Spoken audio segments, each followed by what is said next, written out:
ناظرین، آزاد کشمیر میں نے ابھی کچھ مناظر دیکھے تھوڑی دیر پہلے. مجھے ویڈیوز بھیجی ہیں کچھ دوستوں نے، اور یہ جرنلسٹ ہیں. یہ بیچارے پاکستان میں یہ ویڈیوز لگا ہی نہیں سکتے، نہ یہ لگا سکتے ہیں، نہ اس کے اوپر خبر دے سکتے ہیں. تھوڑی دیر کے اندر سوشل میڈیا پہ آ جائیں گی یہ ویڈیوز بھی. تو وہاں پہ خواتین کے اوپر بھی پولیس نے تشدد شروع کر دیا. سیکورٹی فورسز جو ہے وہ آگے بڑھ رہی تھیں اور خواتین وہاں پہ احتجاج کر رہی تھیں، کیونکہ سیکورٹی فورسز ہتھیار لے کر آتی ہیں، پھر اس کے بعد نہتے لوگوں پہ گولی چل جاتی ہے. تو خواتین رستے میں احتجاج کر رہی تھیں، اور طالبات تھیں، خواتین تھیں، وہاں پہ اکٹھی تھیں. انہوں نے کشمیر کے جھنڈے اٹھائے ہوئے تھے. تو نہ صرف ان پہ تشدد کیا گیا، انہیں وہاں سے بھگایا گیا، آنسو گیس کی ان کے اوپر شیلنگ کی گئی، بلکہ ان سے جھنڈے بھی چھین لیے گئے آزاد کشمیر کے.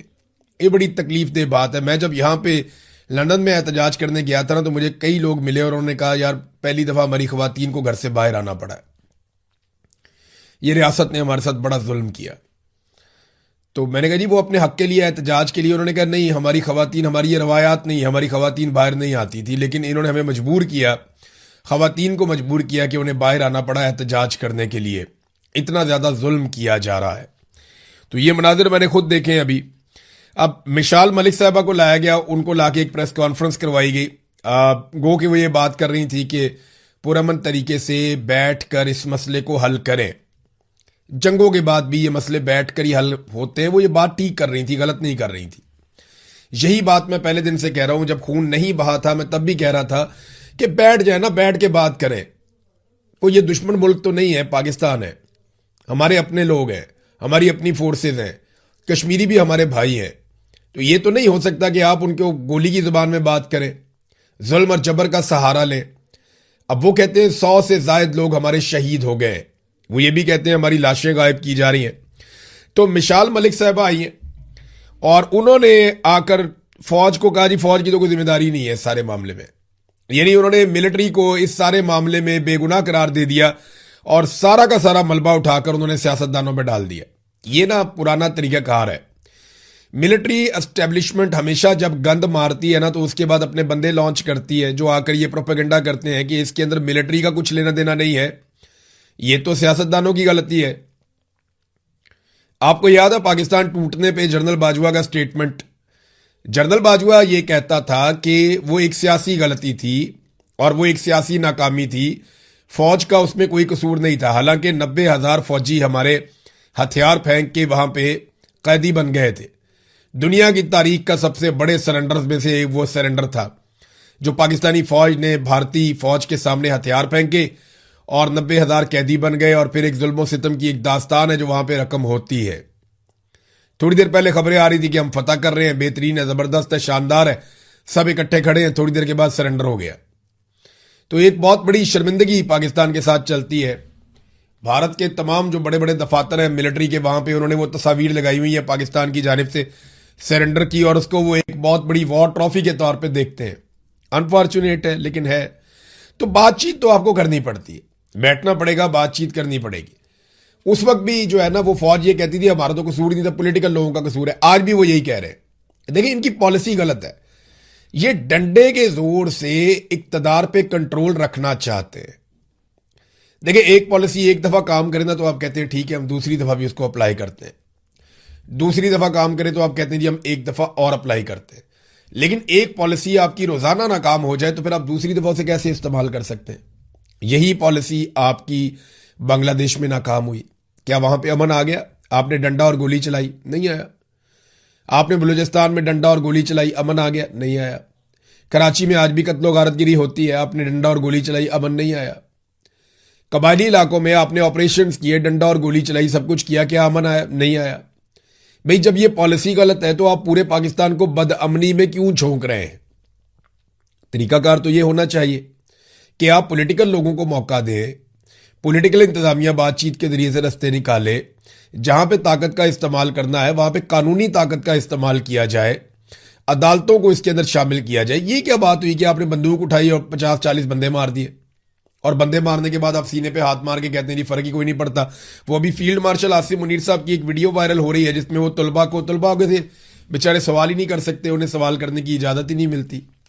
وہ ویڈیو وائرل ہو رہی ہے جس میں آرمی چیف فتنہ کچلنے کی قرآنی آیات کا حوالہ دے رہے ہیں کہ انہیں قتل کر دو، ان کے ہاتھ پاؤں مخالف سمت سے کاٹ دو اور اگر یہ تائب ہو جائیں تو پھر ان کی معافی ہے. دیکھیں میں ایک چیز کہنا چاہتا ہوں, قرآن مجید کو نا اپنے مظالم کو جواز دینے کے لیے آپ قرآن مجید کی آیات کا سہارا نہ لیں. یہ زیادتی ہے, یہ غلط بات ہے. یہی آیات مجھے بھی سنائی گئی تھی جب تشدد کر رہے تھے ISI کے لوگ میرے اوپر. یہی آیات جب میں سن رہا تھا تب تشدد ہو رہا تھا, اور یہ مقبول جان صاحب کے اوپر ان کو بھی سنائی جا رہی کہ تمہارے ہاتھ مخالف سمت سے کاٹ دیے جائیں, پاؤں مخالف سمت سے کاٹ دیے جائیں, اور پھر تمہارا فتنہ ہے اس کو ہم کچل دیں گے. اس طرح ان کو بھی آیات سنائی جا رہی تھی. تو کیا قرآن پاک سارا کا سارا سیاسی مخالفین پہ نازل ہوا ہے؟ جو عاصم منیر صاحب کو پولیٹیکلی ان کی مخالفت کرے گا, قرآن پاک کیا اس کے اوپر نازل ہوا ہے؟ میرے چند سوالات ہیں اس میں. ایک تو یہ کہ کیا آپ قرآنی اور اسلامی تعلیمات پہ عمل کر رہے ہیں جو آپ یہ کہتے ہیں؟ کیا اس سودی نظام کے ساتھ آپ خود کو امیر المومنین سمجھنا شروع ہو گئے؟ ملک میں سودی نظام لگا ہوا ہے. ظالم حکمران کے سامنے کلمہ حق کہنا کیا ہوتا ہے؟ وہ افضل جہاد ہوتا ہے. اور قرآن مجید کی روح سے الیکشن چوری کرنا, چادر اور چار دیواری کا تقدس پامال کرنا, انسانوں کو جبری طور پہ گمشدہ کرنا, چوروں ڈاکوؤں اور لٹیروں کا سہولت کار بننا, خواتین کی تذلیل کرنا, بچوں پر تشدد کرنا, اپنے حلف کی خلاف ورزی کرنا, غیر اسلامی عالمی طاقتوں کی خوشامد کرنا, نا انصافی کا بازار گرم کرنا, جعلی حکمران بنانا, سودی نظام چلانا, مسلمان بھائیوں پر گولیاں برسانا, انسانی حقوق کی دھجیاں اڑانا, خود سے استثنا لے لینا, کیا یہ ساری چیزیں قرآن مجید کی روح سے جائز ہیں؟ یہ جو آپ نے کیا وہ سارا جائز ہے. پاکستانی صرف اپنے حقوق مانگ لیں تو وہ فتنہ ہو جاتے ہیں. آپ انہیں قتل کریں گے, انہیں ماریں گے, ان کے ہاتھ اور پاؤں مخالف سمت سے کاٹ دیں گے, اور بچوں کو بٹھا کے آپ یہ قرآنی آیات سنا رہے ہیں. بھی بچوں کو یہ بتانا ہے کہ بچوں جھوٹ نہیں بولتے, بچوں کرپشن نہیں کرتے, بچوں اپنی زندگی ایمانداری کے ساتھ گزارتے ہیں, بچوں غلط کو غلط کہنا سیکھو, بچوں صحیح کے ساتھ کھڑے ہونا سیکھو, شرک نہیں کرتے, اپنے رب کے احکامات پہ عمل کرتے ہیں. آپ نے اگر بچوں کو بتانا تو آپ یہ باتیں بتائیں کہ ظلم کا ساتھ نہیں دیتے, مظلوم کے ساتھ کھڑے ہوتے ہیں, لیکن وہ باتیں نہیں کریں گے. بچوں کو بتائیں گے جی ایک طرف سے ہاتھ کاٹ دیں گے, ایک طرف سے پاؤں کاٹ دیں گے. تو آپ قرآن مجید کو بھی استعمال کر رہے ہیں.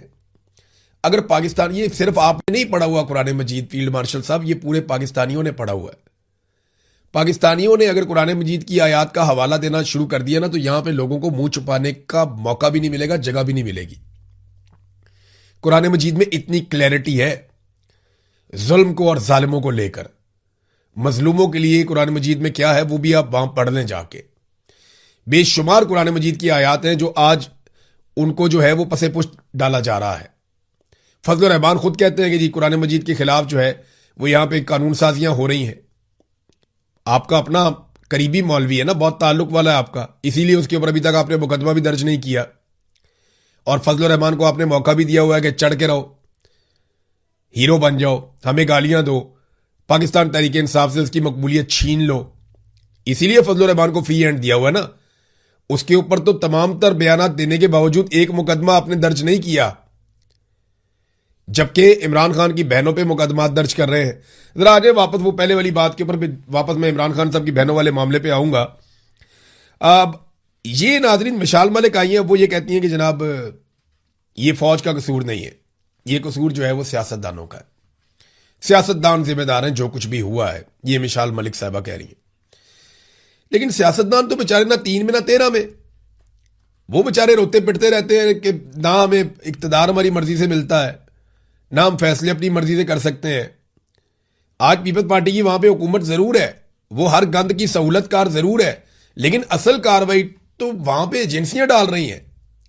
اصل کاروائی جو ہے وہ تو ملٹری اسٹیبلشمنٹ ڈال رہی ہے. اپنے اقتدار کو دوام بخشنے کے چکر میں ہر جگہ پہ انہوں نے ظلم کیا, اور اب جتنے بندے شہید کر دیے گئے ہیں یہ کس کے کھاتے میں ڈالے جائیں گے؟ بھی کسی کا تو سر لیا جائے گا نا. 100 کے قریب بندے جوائنٹ عوامی ایکشن کمیٹی کے مطابق ان کے شہید ہو گئے ہیں. اب یہ کسی کے سر میں تو جائے گا. اور دیکھیں مذاق کیسے اڑاتے ہیں. ابصار عالم کو دیکھیں, اچھا خاصا سینئر جرنلسٹ تھا, بعد میں سرکاری ملازم بن گیا, پھر اعلان کیا کہ میں کبھی بھی دوبارہ صحافی نہیں بنوں گا. اب وہ یہ کہہ رہا ہے کہ خواتین کو اور بچوں کو جوائنٹ عوامی ایکشن کمیٹی والے ڈھال بنا کر استعمال کر رہے ہیں تاکہ وہ مر جائیں. کیسی بے شرمی اور ڈٹائی ہے بھئی. کون سا بچہ یا خاتون انہوں نے آگے کی جس کو گولی لگ گئی؟ جتنی گولیاں لگیں وہ کشمیری نوجوانوں کو اور بزرگوں کو لگی ہیں.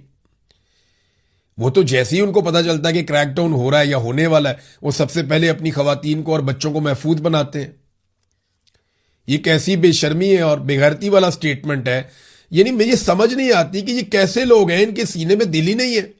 وہاں ڈی چوک میں لاشیں گر رہی تھی، لوگ مر رہے تھے، اور یہ ٹھٹے اڑا رہے تھے، مذاق اڑا رہے تھے، اور یہ ثابت کرنے پر تلے تھے نہیں جی نہیں کچھ نہیں ہوا۔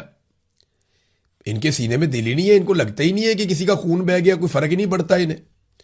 ادھر کشمیری جانیں قربان کر رہے ہیں، 100 سے زیادہ لوگ ان کے بقول ان کے شہید ہو گئے ہیں۔ تقریباً 80 لوگوں کے نام تو موجود ہیں جو شہید ہو گئے، لاشیں غائب کی جا رہی ہیں سرکار کی جانب سے، اور یہ اس وقت ان کو تانے دے رہے ہیں کہ تم عورتوں اور بچوں کے پیچھے چھپے ہوئے ہو۔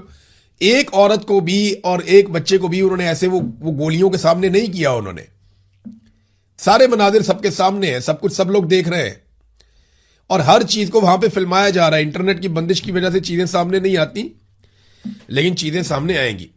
اب عمران خان صاحب کی بہنوں علیمہ خانم اور عظمیٰ خانم کو اشتہاری قرار دے دیا گیا۔ وجہ یہ ہے کہ وہ جہاں جاتی ہیں لوگ بہت بڑی تعداد میں نکلتے ہیں۔ ابھی وہ باجوڑ میں گئی ہیں اور ایسا لگتا تھا جیسے باجوڑ کی تاریخ کا ایک تاریخی نوعیت کا ایک بہت بڑا استقبال ہوا ہے۔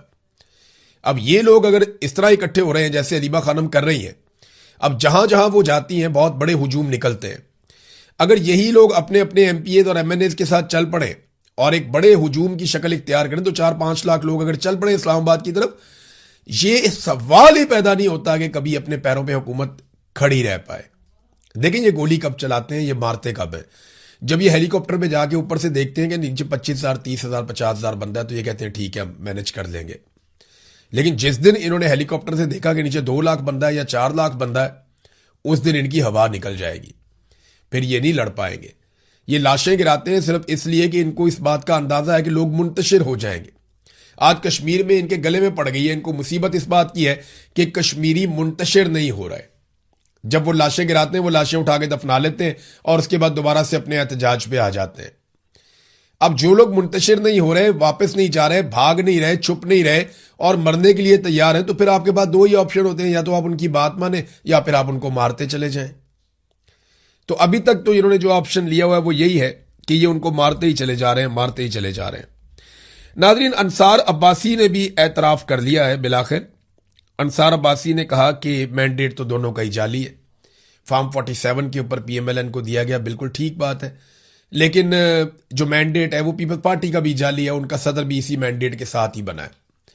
ساتھ ہی انہوں نے تحریک انصاف کے لوگوں کو گالم گلوچ والا کہتے ہوئے کہا کہ جناب وہ آر ٹی ایس والا الیکشن تھا 2018 کا۔ اپنے آپ کو یہ تحقیقاتی صحافی کہتے ہیں، ذرا تھوڑی تحقیقات کریں اور ہمیں بتائیں کہ آر ٹی ایس بیٹھنے سے پہلے کس جماعت کی سیٹیں زیادہ تھیں اور آر ٹی ایس بیٹھنے کے بعد کس جماعت کی سیٹیں بڑھ گئی تھیں، صرف یہ پتہ کر لیں۔ دیکھیں نا، آر ٹی ایس اگر عمران خان کے فائدے کے لیے بٹھایا تھا تو عمران خان کی سیٹیں بڑھ جانی چاہیے تھی آر ٹی ایس بند ہونے کے بعد، لیکن اس کی سیٹیں آر ٹی ایس بند ہونے کے بعد کم ہو گئی۔ پھر یہ چیک کر لیں زیادہ petitions P M L N نے اور پیپلز پارٹی نے ڈالی تھی دھاندلی کے خلاف، یا زیادہ پٹیشنز پاکستان تحریک انصاف نے ڈالی تھی دھاندلی کے خلاف 2018 کے الیکشن میں۔ اپنے آپ کو تحقیقاتی صحافی کہتے ہیں اور ایک پولیٹیکل پارٹی کے ورکر بنے ہوئے ہیں اور کچھ بھی نہیں ہے۔ ابھی بلاول نے نورا کشتی کی ہے پی ایم ایل این کے ساتھ، تو نورا کشتی بھی ان سے برداشت نہیں ہوئی اور یہ نواز شریف کے حق میں، نواز شریف کی سپورٹ میں نکل کے باہر آ گئے۔ میری سمجھ سے باہر ہے، اتنی ان کی عمریں ہو گئی ہیں، اتنا عرصہ ان کو صحافت کرتے ہوئے ہو گیا، یہ صحیح کو صحیح اور غلط کو غلط نہیں کہہ پاتے۔ اور جو پالیسی اصل میں جو باتیں ہیں نا، جو چیزیں ہیں جن پہ بات کرنی چاہیے، وہ جبری گمشدگیاں ہیں پاکستان میں، وہ ظلم اور بربریت، انسانی حقوق کی پامالیاں ہیں جو پاکستان میں ہو رہی ہیں۔ یہ آمنہ مسعود جنجوعہ صاحبہ کتنے سالوں سے احتجاج کر رہی ہیں، کتنے سالوں سے احتجاج کر رہی ہیں۔ آج مسعود جنجوعہ اور فیصل فراز کو جبری طور پہ لاپتہ ہوئے لگ بھگ 21 سال ہو گئے۔ جولائی 2005 میں مشرف کے دور میں ان دونوں کو لاپتہ کیا گیا تھا۔ اچھے لوگ تھے، دیندار لوگ تھے، اغوا کر لیا، لاپتہ کر لیا۔ آج تک ان کا پتہ ہی نہیں چلا۔ آپ نے انڈیا کی فلم دیکھی ہوگی، آج کل لوگ بہت اس کی بات کرتے ہیں، ستلج مووی، جس میں وہ ایک سکھ تھا، وہ آواز اٹھاتا ہے، پھر وہ لاپتہ کر دیا جاتا ہے، پھر اسے قتل کر دیا جاتا ہے، پھر اس کی آج تک لاش نہیں ملی۔ اس کی بیوی لاپتہ افراد کے لیے آج بھی آواز اٹھاتی ہے۔ یہی کہانی پاکستان کی بھی ہے۔ مسعود جنجوعہ صاحب کے ساتھ بھی یہی ہوا تھا اور ان کی بیوی آج تک آواز ہی اٹھاتی ہے۔ ان کی لاش بھی نہیں ملی، پتہ ہی نہیں چلا۔ سمی دین بلوچ، اس کے والد کا پتہ ہی نہیں چلا، لاش بھی نہیں ملی۔ مبارک بلوچ کے والد کی تو لاش مل گئی تھی مسخ شدہ، لیکن سمی دین بلوچ کے تو والد کی لاش بھی نہیں ملی۔ ہاں لیکن کچھ لاشیں ملی ہیں، آج بھی ملی ہیں۔ بلوچستان میں جن مزدوروں کو اغوا کیا گیا تھا، جن کا تعلق پنجاب اور خیبر پختونخوا سے تھا، یہ تو بے گناہ لوگ ہیں نا، بیچارے اپنا کام کرنے گئے ہوئے ہیں اور اس بھروسے پر گئے ہوئے ہیں کہ ریاست ان کا تحفظ کرے گی، انہیں بھی قتل کر دیا گیا۔ یعنی جنہیں لاپتہ کیا گیا تھا، اغوا کیا گیا تھا 2 دن پہلے، 6 مزدوروں کی لاشیں مل گئی ہیں۔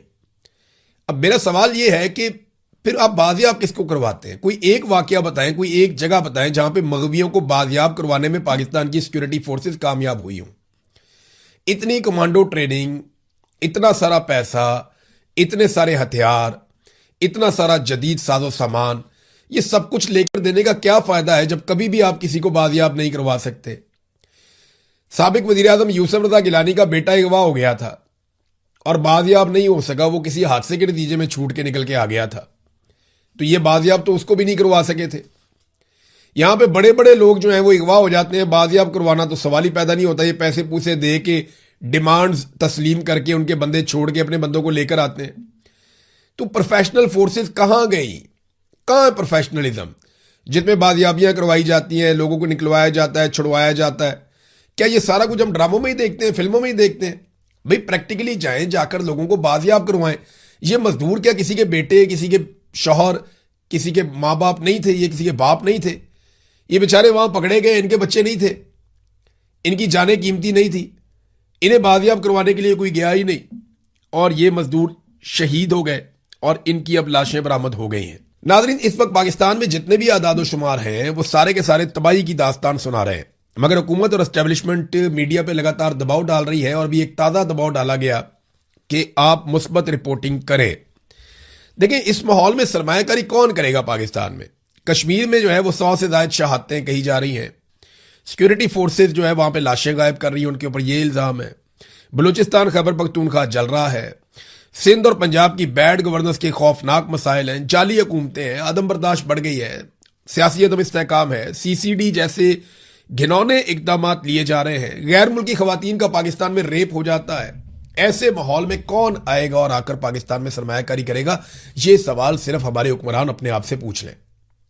یہ سارا کچھ ٹھیک ہو سکتا ہے، صرف ملٹری اسٹیبلشمنٹ پیچھے ہٹ جائے اور پاکستان کو عوامی منتخب نمائندوں کے حوالے کر دے، پھر آپ دیکھیے گا چیزیں کتنی رفتار سے ٹھیک ہوتی ہیں۔